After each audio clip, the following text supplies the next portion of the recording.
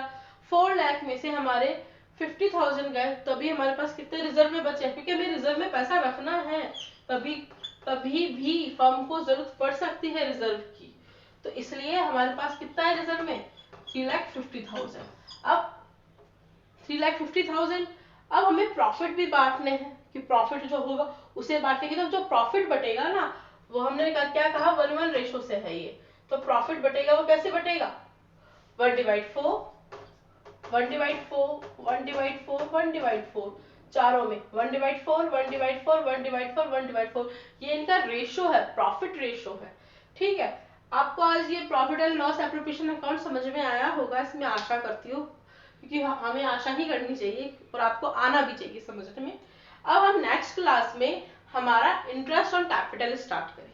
ठीक है, मैं उसके आपके एग्जांपल्स कराऊंगी, और फिर हम इंटरेस्ट ऑन कैपिटल एंड क्या करेंगे? सैलरी काउंट करना करेंगे, कमीशन कैसे निकाला जाता है, रिजर्व कैसे रखे जाते हैं, इन सबको देखेंगे।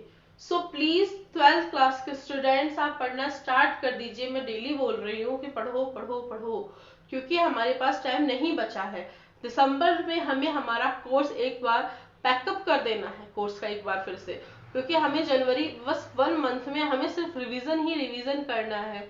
और मैं एक इंफॉर्मेशन और देना चाहती हूँ आप लोगों को कि जिन लोगों ने भी अभी पढ़ाई स्टार्ट नहीं की है तो वो कर दीजिए, और मैंने हिंदी और इंग्लिश मीडियम के स्टूडेंट्स के लिए नोट्स बनाए हैं, वो मैं आपको अवेलेबल करवा दूंगी। तो उसके लिए आपको प्लीज मेरा चैनल सब्सक्राइब करना पड़ेगा। सो प्लीज मेरे चैनल को सब्सक्राइब कीजिए, लाइक कीजिए। ओके, मिलते हैं हमारे नेक्स्ट वीडियो में। बाय।